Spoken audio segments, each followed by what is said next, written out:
Good morning everybody. Science ocean channel में आपका स्वागत है। मैं हूं विजेंद्र पांडे। ठीक है, चलिए हम बात करते हैं किंगडम प्लांटी।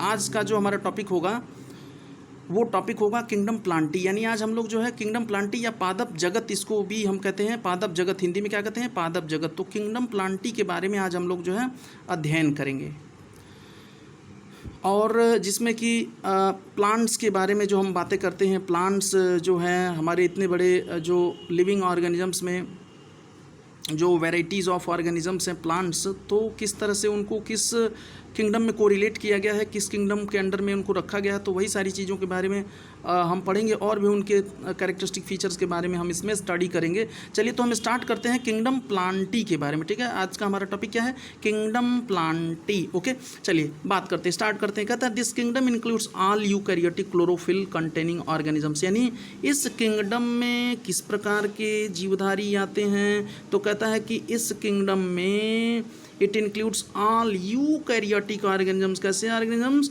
यूकैरियोटिक ऑर्गेनिजम्स आते हैं। यूकैरियोटिक कौन से ऑर्गेनिजम्स आते हैं, कौन से ऑर्गेनिजम्स होते हैं, तो ये जो है वेल डेवलप्ड न्यूक्लियस वाले ऑर्गेनिजम्स होते हैं। यानी जो जिनका न्यूक्लियस ट्रू न्यूक्लियस होता है, न्यूक्लियस वेल डेवलप्ड होता है। और दूसरी बात क्या है, कहता है क्लोरोफिल कंटेनिंग ऑर्गेनिजम्स होते हैं।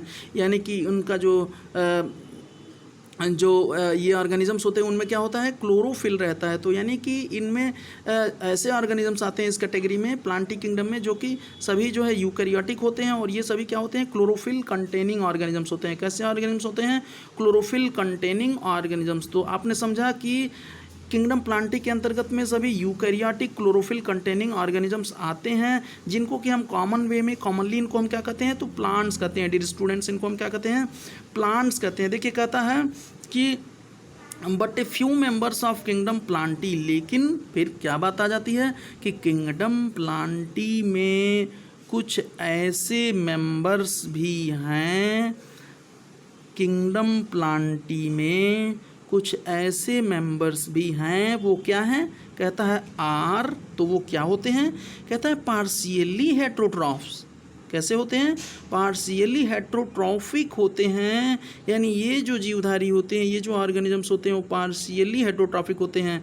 यानी ये जो हेट्रोट्रॉफिक उनका नेचर है वो कंप्लीट नहीं रहता। ये कहने का मतलब ये है कि कहीं न कहीं वो जो हेट्रोट्रोफिज्म उनमें पाया जाता है, अदर ऑर्गेनिजम्स पर अपने भोजन के लिए वो डिपेंड करते हैं, बट कहीं ना कहीं उनमें जो है ये प्रोसीजर भी जो है ऑटोट्रॉफिज्म भी होता है। कहीं ना कहीं वो जो है फोटोसिंथेसिस भी करते हैं। तो एक तरफ फोटोसिंथेसिस भी करते हैं और दूसरी तरफ क्या कर रहा है, हेट्रोट्रॉफिक होते हैं। यानी कि इनमें जो है पार्शियली हेट्रोट्रॉफिक वाला नेचर होता है कि पूर्ण रूप से जो है वो अदर ऑर्गेनिजम्स पर डिपेंड नहीं करते हैं, इनमें पार्शियलिटी पाई जाती है। ठीक है, तो इस प्रकार की टेंडेंसी उनमें पाई जाती है। और इस प्रकार के ऑर्गेनिजम्स में क्या हो सकते हैं, कौन से ऑर्गेनिज्म हो सकते हैं, पार्शियली हेट्रोट्रॉफिक ऑर्गेनिजम्स भी ये हो सकते हैं। तो कौन से हो सकते हैं, तो कहता है such as the insectivorous plants. Insectivorous plants जो होते हैं उनमें फोटोसिंथेसिस की भी प्रोसीजर होगी, क्लोरोफिल भी प्रेजेंस होता है, लेकिन और भी क्या होता है, तो कहता है कि वो कहीं ना कहीं जो है कीट पर भी, इंसेक्टिवोरस हैं वो कीट भक्षी होते हैं। यानी कि कीड़ों का भक्षण करने वाले भी होते हैं, कीट भक्षी भी होते हैं। वो अपने भोजन के लिए इंसेक्ट्स पर भी डिपेंड करते हैं। लेकिन आप यूं कहें कि वो कंप्लीटली डिपेंड होते हैं इंसेक्ट, तो नहीं है, ऐसा बिल्कुल नहीं है। वो इंसेक्ट्स पर डिपेंड होते हैं बट कंप्लीट वे में नहीं होते। तो इस तरह से ये नेचर कैसा हो गया, इंसेक्टिवोरस नेचर ऑफ प्लांट्स कैसा रह गया, तो ये हो गया partially heterotrophic nature of what type of plants, insectivorous plants.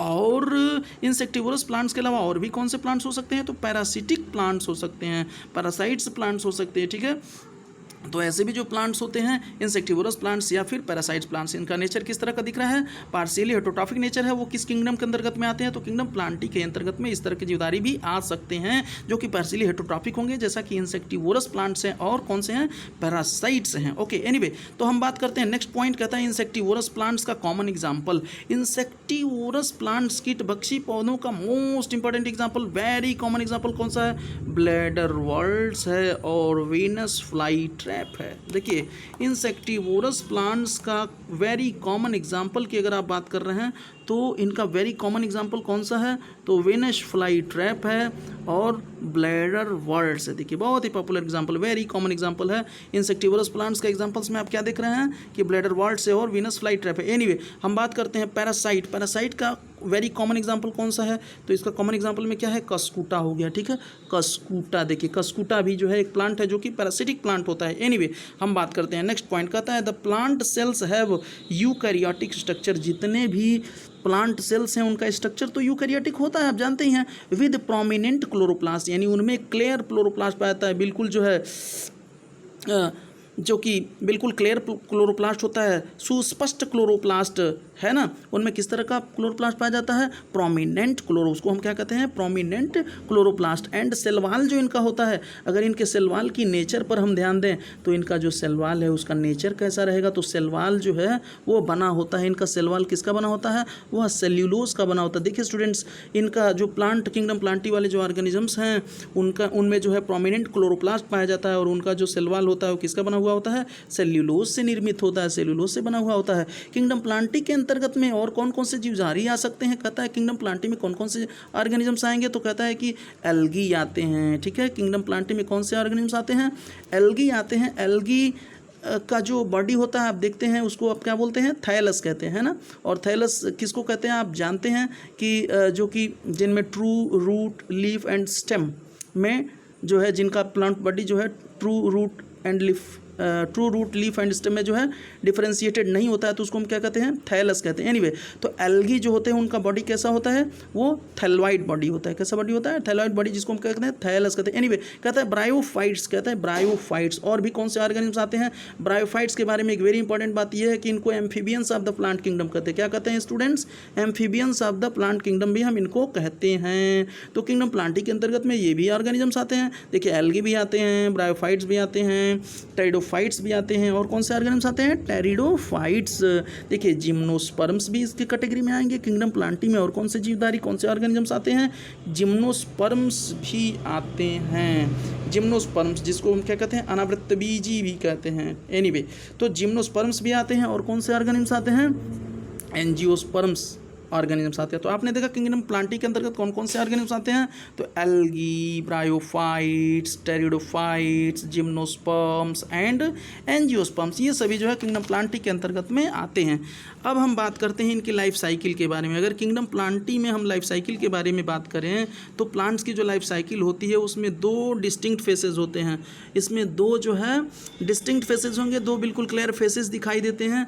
और वो कौन कौन से फेजेस हैं, तो चलिए उन फेजेस की, उन अवस्थाओं की हम बात करते हैं। वो फेजेस हैं, पहला फेज तो है देखिए स्पोरोफिटिक फेज, जिसको हम क्या कहते हैं, स्पोरोफिटिक फेज, जो कि डिप्लॉयड होता है। डिप्लॉयड मीन्स क्या होता है कि जो ये जो फेज है स्पोरोफिटिक फेज, ये किस प्रकार का फेज होगा, डिप्लॉयड फेज होता है। और एक और फेज होता है दूसरा फेज, उसको हम क्या कहते हैं, तो यह जो है गैमेटोफिटिक फेज होता है। गैमेटोफिटिक फेज कैसा होता है, हैप्लॉइड होता है। ठीक है ना, तो इस तरह से दो फेजेस प्लांट की लाइफ साइकिल में होते हैं। कौन कौन से, तो एक है पहला क्या है, डिप्लॉयड स्पोरोफिटिक फेज, और दूसरा क्या होगा, हैप्लॉइड गैमेटोफिटिक फेज। चलिए हम आगे बात करते हैं। कहता है ये जो दोनों फेजेस होते हैं वो अल्टरनेट विद ईच अदर, ये दूसरे से जो है एक दूसरे से क्या करते हैं, अल्टरनेट करते हैं। मतलब जीवन के जो फेजेस हैं उसमें एक बार एक फेज रहेगा, फिर जो है दूसरी बार दूसरा फेज़ होगा। मतलब इनका सीक्वेंस बना रहता है।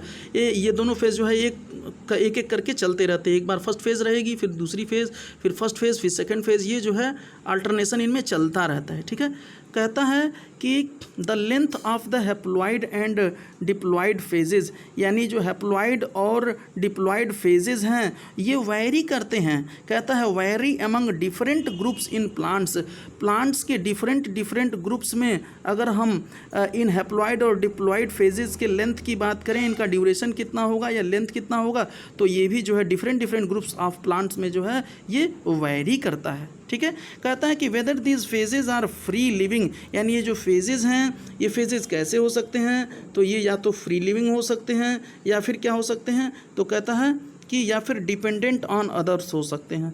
ये जो फेजेस हैं गैमेटोफिटिक एंड स्पोरोफिटिक, तो कहता है कि ये जो है वो फ्री लिविंग भी हो सकते हैं या फिर डिपेंडेंट ऑन अदर्स भी हो सकते हैं। कहता है also very among different groups in plants, यानी ये फेजेस भी जो है ये इन जो ये फेजेस का जो टाइप है, क्या टाइप, तो फ्री लिविंग या फिर डिपेंडेंट ऑन अदर्स, इस तरह का जो नेचर है वो भी जो है इनका ये नेचर भी different different groups of plants में जो है वैरी करता है। ठीक है, चलिए आगे बढ़ते हैं। कहता है this phenomenon is called as alternation of generation. इसको हम क्या कहते हैं, तो इस प्रोसीजर को हम कहते हैं अल्टरनेशन ऑफ जनरेशन। चलिए इसी के साथ हम आज की क्लास को जो है ओवर करते हैं। ठीक है, that's all, have a nice day, good lux.